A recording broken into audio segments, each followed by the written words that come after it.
ငွေဆောင်မှာငမန်းကိစ္စတွေကို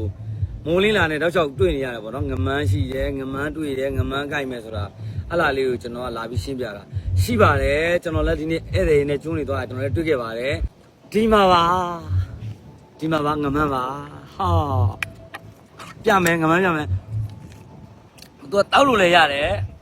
အရင်ကောင်းတယ်ဒါပေမဲ့စီးရွတ်သေးတော့ပြတ်မှာပေါ့နော်ကျွန်တော်မနေ့တောင်ကတစ်တော့ကြီးတဲ့အချိန်မှာကျွန်တော်လည်းဧည့်သည်နဲ့ဒီကျွန်းခီးစီသွားဖို့ရှိလို့ကျွန်တော်မအားလို့နော်အခုမှလာပြောတာငမန်းရှိတယ်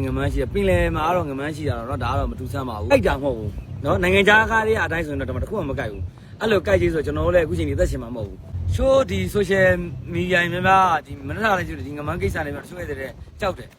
မကြောက်နဲ့လာခဲ့လိုက်ပါကျွန်တော်ငမန်းတွေ့ပြောပြပါကျွန်တော်လာစီးပြပါမယ်လို့ကြံခဲ့တဲ့9နှစ်လောက်ကအသက်စီဟိုတယ်ရှင်းမှာတော့မှစီးပြရဲ့ကိုကြီးရှိရနော်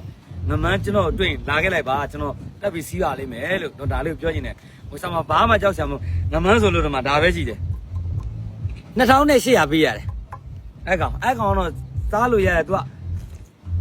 တောက်လို့ရတယ်အဲ့ကောင်ပဲရှိရနော်စိတ်ချလက်ချဘာငမန်းမရှိဘူးပင်လင်မှာငါးရှိရတော့လုံးဝမထူဆန်းဘူးနော်ဟိုနိုင်ငံခြားကားတွေကအတိုင်းပဲမလေးသေးချာပြထားတာတော့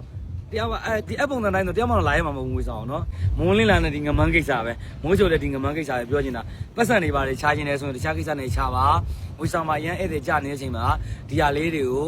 break လို့ရ break ထားပေးပါလို့ဒါလေးကိုပြောချင်ပါတယ်ဒီမီဒီယာတွေကိုယ်တိုင်လာခဲ့ပါလို့ကျွန်တော် free call ပါတယ်လို့နော်ငမန်းတရက်လိုက်ရှာမယ်လို့ပင်လယ်ထဲမှာနော်အဲ့လိုပြောချင်ပါတယ်အားလုံးကျေးဇူးတင်ပါတယ်မှတ်